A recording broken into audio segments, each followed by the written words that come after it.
अस्सलाम वालेकुम जी, मेरा नाम है आसिफ नवाज़ और आप देख रहे हैं आपका अपना प्यारा YouTube channel I am teacher 33। आप हमारे चैनल को अपनी यूट्यूब के सर्च बार पर जाके @ IM टीचर 33 लिखकर भी सर्च कर सकते हैं। तो आज का हमारा जो टॉपिक है MGT 211 है और हमारे जो है ना वो 39 चैप्टर से लेकर अब तक हम करेंगे जो कंसेप्ट के साथ और विद क्वेश्चन एंड उसमें कोशिश होगी क्वेश्चन आपके क्लियर हों। कंसेप्ट के साथ अपने अपने नोटबुक खोल लें और अपने जो है ना वो बुक्स खोल लें और उसके साथ साथ आपने मार्क करते जाना जो मैं स्टडी करवाता जाऊँगा आपको टीच करते। तो हमारे पास जो 39 है उसका नाम है बेंच मार्किंग, ठीक है ना, बेंच मार्किंग। और इससे पहले जो हमारे पास लेक्चर्स थे, अगर आपको वीडियोस में नहीं मिल रहे लाइव में जाएं या फिर आपके नीचे आप डिस्क्रिप्शन में जाके प्लेलिस्ट चेक कर सकते हैं, तो आपको प्लेलिस्ट में सारे लेक्चर्स मिल जाएंगे पीछे वाले। अगर अभी तक आपने हमारा चैनल सब्सक्राइब नहीं किया तो जल्दी से सब्सक्राइब कर दें, साल के बेल आइकन को भी प्रेस कर दें और वीडियो को लाइक लाजमी कर दीजिएगा। जब आप वीडियो को लाइक करते हैं इसका मतलब आपको वीडियो बहुत ज़्यादा पसंद आई है।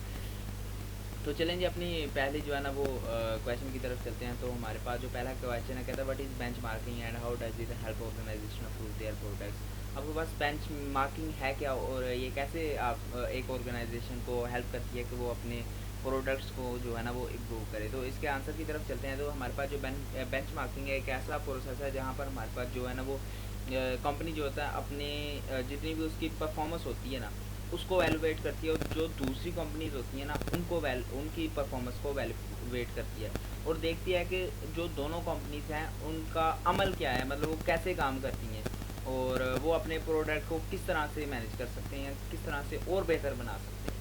अच्छा, अब इससे क्या फ़ायदा होता है जब वो कंपेयर करते हैं ना अपने प्रोसेस को कि कैसे वो प्रोडक्ट बना रहे हैं और प्रोडक्ट इंस्ट्रूमेंट होते हैं जिनसे वो बना रहे होते हैं और उनकी जो सकाफत होती है बनाने का तरीका होता है दूसरी ऑर्गेनाइजेशन के साथ। तो वो क्या करते हैं कि वो दूसरी ऑर्गेनाइजेशन की तरफ देख के अपने प्रोडक्ट में इन्हेंसमेंट ला सकते हैं, अपनी परफॉर्मेंस में इन्हेंसमेंट ला सकते हैं, नई से नई तकनीक अपना सकते हैं, नई से नई स्ट्रैटजीज अपना सकते हैं। तो इस तरह से वो काम करके अच्छा जो है ना वो इफेक्ट पैदा कर सकते हैं अपने प्रोडक्ट्स में। नेक्स्ट हमारे पास जो है ना वो क्या है, what are consideration involve in benchmarking. जब आप बेंच मार्किंग कर रहे हो तो कौन सी चीज़ें हैं जो कंसीडरेशन में होनी चाहिए, कौन सी चीज़ें हैं जो आपको जहन में होनी चाहिए। तो consideration in bench marking include identifying the process of bench mark. जब आप बेंच मेकिंग कर रहे हो तो आपने ये याद रखना है कि आप किस तरह से बेंच मेकिंग कर सकते हैं, जैसा कि आपने sales forecasting, pricing, distribution and technology की variable in a process such as. अच्छा, यहाँ तक हमारे पास पहला हो जाता है कि आपने सेल्स फोरकास्टिंग सबसे पहले देखनी है, फिर आपने प्राइसिंग अपनी देखनी है दूसरी कंपनी के साथ, आप डिस्ट्रीब्यूट कैसे कर सकते हैं और टेक्नोलॉजी वगैरह कैसे आपकी टेक्नोलॉजी कैसे मुख्तलिफ है ये हम पहले भी देख सकते हैं। अच्छा, की वेरिएबल हो जाते हैं कि आप किस तरह का प्रोसेस रखते हैं या फिर आपके प्रोडक्ट की शेप किस तरह, आपका सेफगार्ड का जो साबुन है लाइफ बॉय साबुन से कितना ज़्यादा मुख्तलिफ है, ठीक है, उसके जो कलर है उसका कितना ज़्यादा मुख्तलिफ है, वो साइज़ के लिहाज से, वेट के लिहाज से, सेलिंग के लिहाज से और मार्केटिंग स्ट्रेटजी जिनमें आपके पास ऐड के थ्रू आ जाता है, वैसे बेचने के थ्रू आ जाता है और कस्टमर कितना सेटिस्फाई है और क्या वो उसे आइडेंटिफाई कर सकता है कि नहीं, इन सारी चीज़ों को आप देखते हैं। ये की वेरिएबल होते हैं। वेरिएबल का मतलब ये जो चेंज हो। अब जो हमारे पास सेफगार्ड साबुन है उसका जो पैकिंग है वो डिफरेंट है लाइफ बॉय पैकिंग से। आप आराम से, आप जो शेप होती है साबुन की आप आराम से देख सकते हैं, ये सेफगार्ड का साबुन है, ये हमारे पास लाइफ बॉय का साबुन है। आप उनकी कीमतों में देख सकते हैं कि सेफगार्ड महंगा थोड़ा सा, तो हमारे पास जो लाइफ बॉय है वो थोड़ा सा सस्ता है। आप देख सकते हैं कि हमारे पास जो है ना वो सेफ गार्ड को ज़्यादा लोग पसंद करते हैं या लाइफ बॉय को ज़्यादा पसंद करते हैं। इस तरह से आप बेस्ट प्लान बनाते हैं। आप देखते होंगे वो नया प्रोडक्ट लाते हैं, उसमें नए से नए इम्प्रूवमेंट करते हैं और ज़्यादा से ज़्यादा उसमें जो है ना वो डेवलपमेंट लाने की कोशिश करते हैं ताकि हम ज़्यादा जो है ना वो अट्रैक्ट हों। तो यही चीज़ आती है बेंच मार्किंग और यही चीज़ आपने जो है ना वो कंसीडर करनी होती है। अच्छा जी, नेक्स्ट हम देखते हैं। तो हमारे पास bench making can be apply improve organisation performance. तो आप, मैं ये सारी चीज़ें पहले ही आपको एक्सप्लेन कर चुका हूँ कि आपने कंपेयर करना है, अपनी मेयर करना है ऑर्गेनाइजेशन को, उसकी परफॉर्मेंस को, अपने एरिया देखने हैं कि कस्टमर की सर्विस क्या है, प्रोडक्ट की क्वालिटी क्या है, इफ़िशेंसी क्या है, इनोवेशन क्या है और आपने एनालिसिस करना है कि दूसरी ऑर्गेनाइजेशन किस तरह से काम कर रही हैं और किस चीज़ की आप में कमी है, कौन सा आप काम करेंगे तो आपकी परफॉर्मेंस में इम्प्रूवमेंट आएगी। या बेंच मार्किंग जो मार्किंग होती है वो पर्सनैलिटी डेवलपमेंट में या दूसरों के पर्सनैलिटी एट्रीब्यूट्स में या बिहेवियर में किस तरह से मुख्तलिफ आप में जो है ना वो तब्दीली ला सकती है। तो ये सारी चीज़ें हैं जो मैं पहले भी एक्सप्लेन कर चुका हूँ, अब भी मैंने लाइन बाय लाइन एक्सप्लेन की है। चाहे मैंने इंग्लिश नहीं पढ़ी और उसकी चीज़ की ज़रूरत भी नहीं है, आपको कॉन्सेप्ट होना चाहिए। कॉन्सेप्ट हो आप खुद ये चीज़ें लिखने के काबिल हो सकते हैं। तो नेक्स्ट हम देखते हैं कि what is important to choose the right organization for bench making. तो हमारे पास कौन सी, और हम ये भी देखेंगे कि हम बेंच मेकिंग बना रहे हैं तो कौन सी ऑर्गेनाइजेशन के जो है ना वो कंपैरिजन में बेंच मेकिंग बनानी है। बेंच रखना है ना, जो बैठ के सलाह करेगा भाई उसमें वो चीज़ है, हम में वो चीज़ नहीं है, उसमें वो चीज़ है, इसमें हम में वो चीज़ नहीं है, हमारा प्रोसेस ठीक है या उनका प्रोसेस ठीक है। तो कहते हैं it is crucial to select organisation that excel in specific process और product for benchmarking. Benchmarking should be done by with organisation that are consider leaders in their field and have demonstrated success in areas being evaluated, and benchmarking with subpath organization may lead to adopting inferior particles and hinder organization improvement। कहता है आपने वो देखनी है, एक बहुत ज़्यादा crucial step है जब आप ऑर्गेनाइजेशन सेलेक्ट करते हैं। तो आपने ये चीज़ देखनी है कि आप जब बेंच मेकिंग कर रहे हैं तो उसमें देखना है कि जो ऑर्गेनाइजेशन आप कंसीडर कर रहे हैं वो अपनी फील्ड में लीडर्स की हैसियत रखती है, वो डिमॉन्स्ट्रेट कर रही है अपनी सक्सेस को जिन जिन एरिया में जा रही है। तो ये चीज़ें आपने देखनी है। अगर आप छोटी ऑर्गेनाइजेशन अडॉप्ट करते हैं तो उससे आपके जो प्रैक्टिसेस हैं वो इन्फीरियर होंगी, मतलब कि आपका काम करने का तरीका जो है ना वो इन्फीरियर होता जाएगा। तो आपने कम्पिटिटिव चुनने हैं, असल बात ये है कम्पिटिटिव चुनने हैं। तो नेक्स्ट हम देखते हैं कि what is situation in bench making particularly beneficial for organization. तो कौन सी सिचुएशंस हैं जब आप बेंच मेकिंग करें और वो आपके लिए बेनिफिशियल भी हो। तो बेंच मेकिंग तभी जो है ना वो बेनिफिशियल होती है जब ऑर्गेनाइजेशन जो है ना कम्पिटिटिव मार्केट्स में ऑपरेट कर रही हो। कम्पिटिटिव मार्केट्स मतलब भी आपको मैं पहले भी 2 शॉप्स की जो है ना वो एग्जांपल दे चुका हूँ। जैसे मेरे पास एक लाइफ बॉय है और एक मेरे पास जो है ना वो सेफ गार्ड है। तो ये दोनों क्या है, कम्पिटिटिव हैं आपस में एक हिसाब के। तो जहाँ पर इंटेंस कंपटीशन होता है ना वहाँ पर बेंच मेकिंग को अलाउ किया जाता है कि आप आइडेंटिफाई करें उनकी जो है ना वो सुपीरियर पार्टिकल्स को, जो प्रैक्टिसेस को, जो वो काम कर रहे हैं और कंपटीशन एज गेन कर रहे हैं।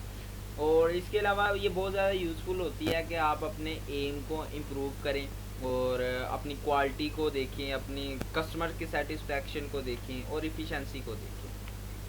तो ये था जी हमारे पास यही चीज़ें हैं इसमें, और कोई नहीं। बेंच मेकिंग में यही चीज़ें हैं। बार बार कोई क्वेश्चन आएगा तो इंशाल्लाह हम एक मुकम्मल दोबारा एक लॉन्ग सेशन बनाएंगे जिसमें आपकी मुकम्मल प्रिपरेशन होगी, और वो मैं कोशिश करूँगा कि हैंड आउट से करूँ, ठीक है ना, ताकि आपको तसल्ली हो कि भैया हमने जो भी पढ़ा है वो ठीक पढ़ा है कि नहीं पढ़ा। हो सकता है कईयों के ख्याल में आता होगा, पता नहीं कहाँ से क्वेश्चन उठा के ले आए। तो ये क्वेश्चन बिल्कुल आपकी बुक में से बिल्कुल कॉन्सेप्चुअल क्वेश्चन है। और अगर अभी तक आपने हमारे चैनल सब्सक्राइब नहीं किया तो जल्दी से सब्सक्राइब कर दें और साल लगे पहले आइकन को भी प्रेस कर दें, वीडियो को लाजमी लाइक करके जाना। तो हमारे पास आगे कम्युनिकेशन आ जाता है। तो ये बेस्ट है जो है ना वो इम्पोर्टेंट क्वेश्चन आते हैं इसमें कम्युनिकेशन में। तो ये मैं बता दूं, अगर अभी तक आपने हमारे पिछले लेक्चर सीरीज़ नहीं देखे, पिछले लेक्चर्स नहीं देखे, तो आपको डिस्क्रिप्शन में इसका लिंक मिल जाएगा।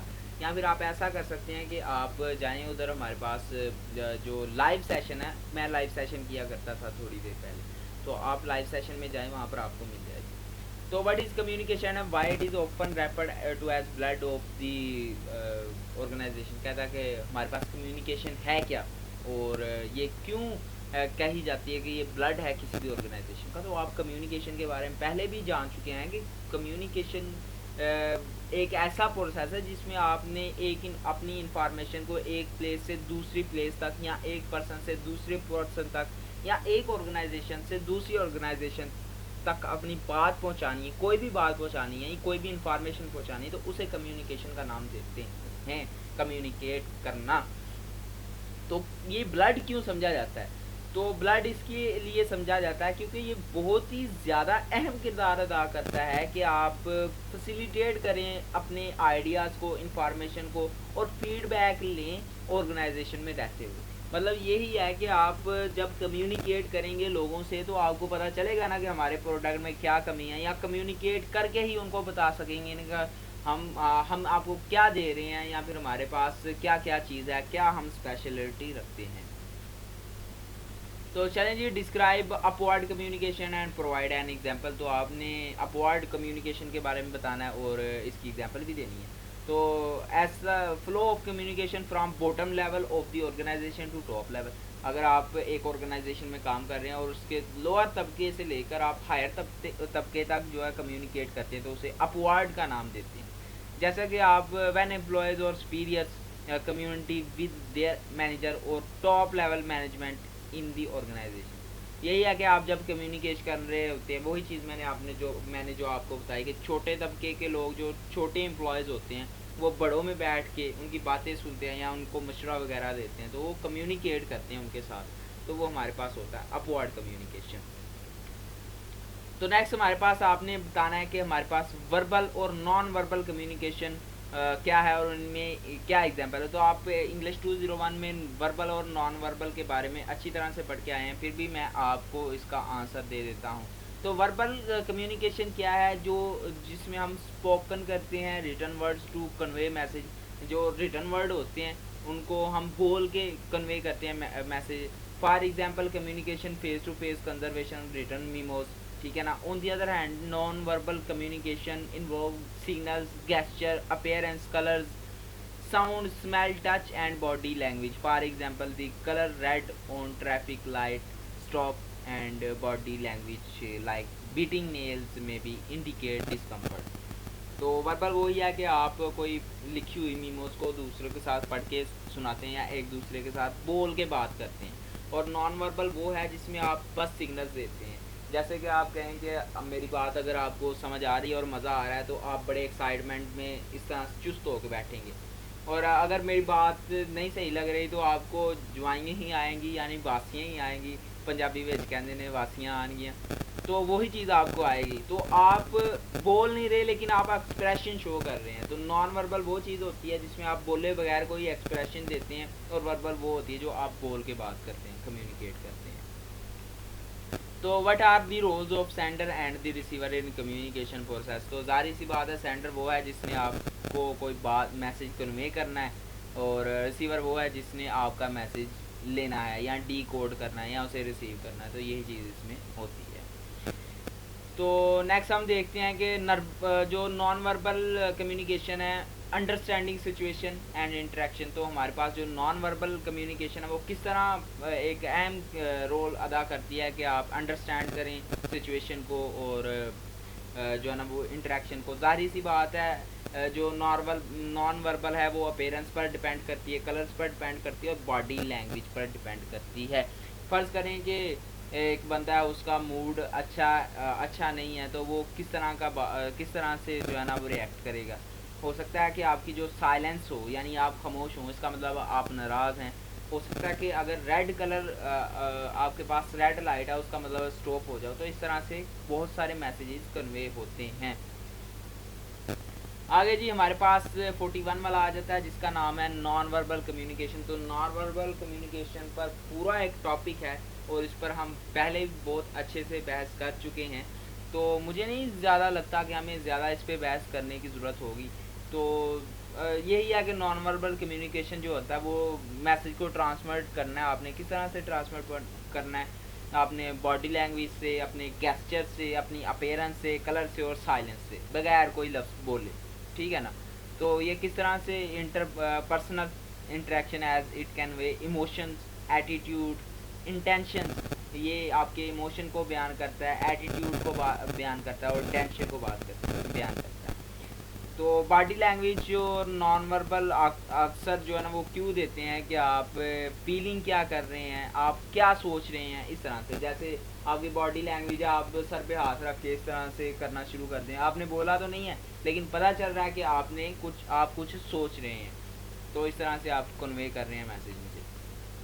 तो आपने कहता है different communication channels and their importance in communication process. तो आपने इसके बारे में बताना है। तो communication channels are carriers that transmit message from the sender to receiver. कहता है कि हमारे पास कम्युनिकेशन चैनल कौन से होते हैं जो सेंडर से रिसीवर तक क्या करते हैं, मैसेज पहुंचाते हैं। तो हमारे पास उनमें लेटर होता है, टेलीफोन होता है, फैक्स होता है, इन पर्सन कम्युनिकेशन होती है। This selection of appropriate channel depends on the situation and nature of message being conveyed, and effective communication channel facilitate the smooth flow of information and enhancement understanding between the sender and receiver। तो channel वही चीज़ है जो जी centre से message लेती है और receiver तक पहुँचाती है। आपकी व्हाट्सएप भी एक चैनल ही है, आपका जो टेलीफोन है वो भी एक बंदे से जो है ना वो वॉइस ले रहा है और इलेक्ट्रिक वेव के ज़रिए दूसरों तक पहुँचा रहा है, तो वो भी क्या है, एक चैनल ही है। तो यहाँ पर हमारे पास एक्सप्लेन करना है concept of noise and communication forces and impact of active communication. तो नॉइस क्या है? नॉइस एक ऐसा फैक्टर है जो रेफर करता है डिस्टर्ब को, इंटरफेरेंस को with communication forces causing the distortion और misunderstanding of the message. Noise can occur at any stage of communication, may include physical destruction, language barrier, emotional biases, or even technical glitches in communication medium. Noise can hinder the accurate transmission of information and lead to miscommunication, reducing the effectiveness of communication process। तो ज़ाहिर सी बात है, अगर कोई नीचे से शोर कर रहा है तो इसका मतलब वो आपको डिस्टर्ब कर रहा है, आपकी बात में, कम्युनिकेशन में इंटरफेयर करता है, और जिसकी वजह से आपकी जो कम्युनिकेशन है उसमें डिस्टॉर्शन पैदा होती है। हो सकता है आप कोई लफ्ज़ मिसअंडरस्टैंड कर गए हों। तो इस तरह से कई आपके पास मामला हो जाते हैं जिसमें लैंग्वेज बैरियर आ जाती हैं, अगला बंदा हकलाना शुरू कर देता है अगर उससे बात अच्छे से ना हो। किस वजह से? नॉइज़ की वजह से वो इमोशनल हो जाता है, और हो सकता है टेक्निकल ग्लिचेस भी आ जाएं, यानी उसकी लैंग्वेज भी ऊपर नीचे होना शुरू हो जाए, उसकी ग्रामर में जो है ना वो गलतियाँ होना शुरू हो जाए, तो ये चीज़ आ जाती है इसमें।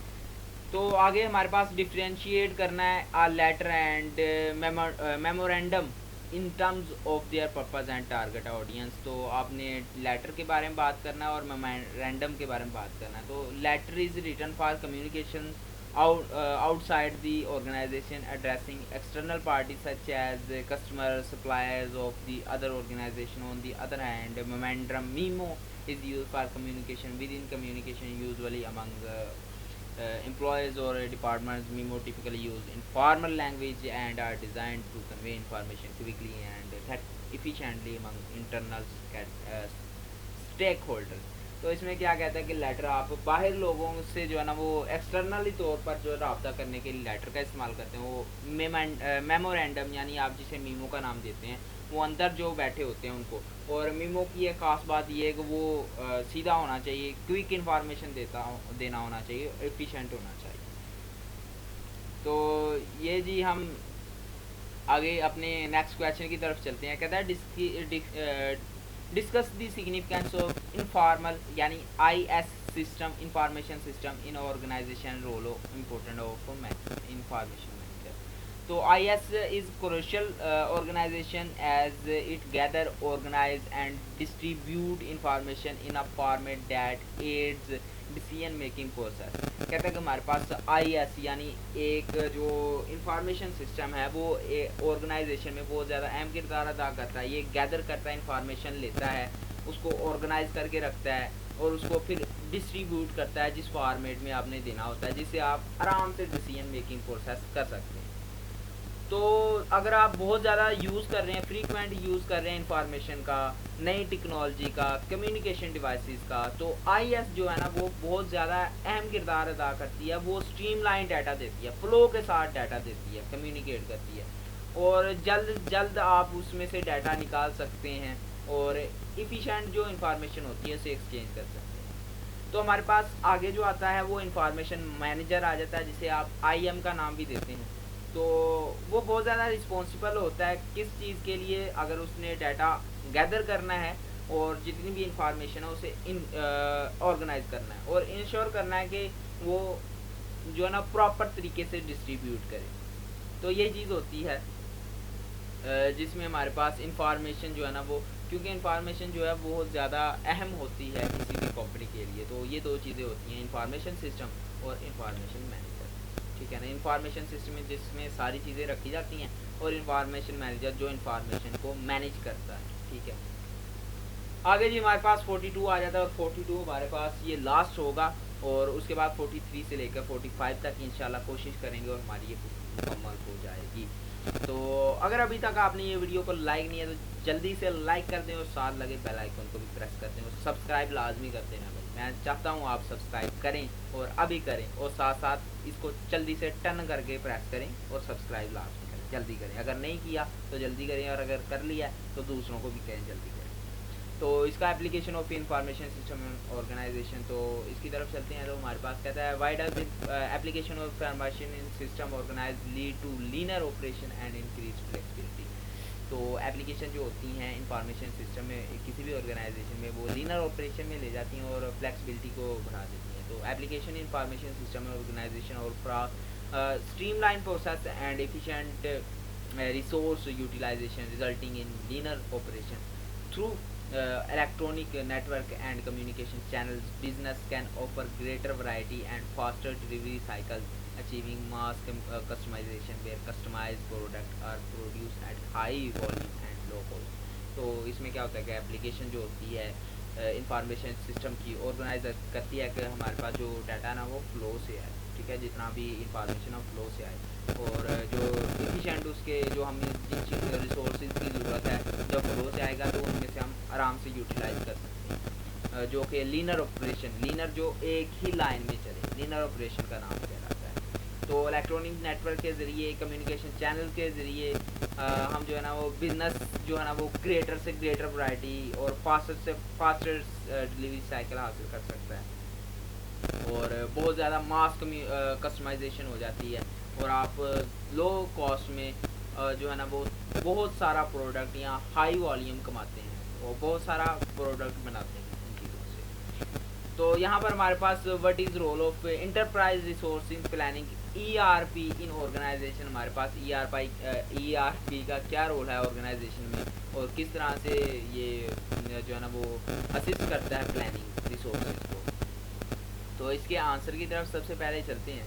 तो कहता है enterprise resourcing ERP is a computerized system that help organize in planning their resources. It encompass यहाँ फिर आप कह सकते हैं encompasses various sources such as financial administrative provide a platform for the managing them and ERP system integrate different aspects of business and enable better decision making and resourcing allocation. तो ये चीज़ आ जाती है कि ERP जो है ना वो हमारे पास एक कंप्यूटराइज सिस्टम है जिसमें हम ऑर्गेनाइज करते हैं, हम प्लान करते हैं, ऑर्गेनाइजेशन प्लान करती है इनके रिसोर्सेज जितने होते हैं और बहुत सारे रिसोर्सेज जो है ना वो कंपोज किया जाते हैं फाइनेंशियल के हिसाब से, एडमिनिस्ट्रेटिव के हिसाब से और एक ऐसा प्लेटफॉर्म ये प्रोवाइड करता है ERP एक ऐसा प्लेटफॉर्म जो है ना वो परफॉर्म करता है जिसमें आप अपने जितने भी ऑर्गेनाइजेशन की प्लानिंग है ना, जिनमें हम पहले भी बात कर चुके हैं फाइनेंशियल और एडमिनिस्ट्रेटिव, उसको इफ़िशेंटली जो है ना वो मैनेज कर सकते हैं, इफ़िशेंटली इफ़ेक्टिवली भी आप कह सकते हैं, ठीक है ना। और ये इंटीग्रेट करते हैं, इंटीग्रेट होता है छोटे छोटे हिस्सों में चेंज करना बिज़नेस को छोटे छोटे हिस्सों में, यानी उसके एस्पेक्ट जितने भी उनको छोटे छोटे हिस्सों में चेंज करना। और जब आप हर चीज़ को छोटे छोटे हिस्सों में चेंज कर सकते हैं तो आप आराम से डिसीजन मेक कर सकते हैं हर चीज़ का। तो चलें जी discuss different types and levels of information system in organization their respective purposes. तो हमारे पास जो है ना वो इंफॉर्मेशन सिस्टम जो होती है ऑर्गेनाइजेशन में कैटेगराइज की जाती है तीन जो है ना वो टाइप्स में, जिसमें हमारे पास आता है top management, middle management and lower management. तो हमारे पास हर जो मैनेजमेंट होती है वो स्पेसिफिक पर्पस लेती है, जाहिर सी बात है। जो टॉप मैनेजमेंट होती है वो इंफॉर्मेशन प्रोवाइड करती है ब्रॉडर इकोनॉमिक की, जो बिजनेस ट्रेंड चल रहे हैं, स्ट्रेटजीज चल रहे हैं, उनके लिए क्या डिसीजन बनाना है वो चीज़ बयान करती है। जो मिडल मैनेजमेंट होती है वो समरीज जितनी भी होती हैं आपके पास, उसके बाद जितनी समरीज होती हैं, एनालिसिस होता है इंटरमीडिएट गोल्स के लिए, उनको बयान करती है। और जो लोअर होती है वो डे टू डे जितनी डिटेल्स होती हैं ऑपरेशनल डिसीजन की वो देती है। तो ये चीज़ आ जाती है इसमें। चलें जी हम नेक्स्ट चलते हैं। तो कहता है what are component of an information system and how they are contribute in functionality.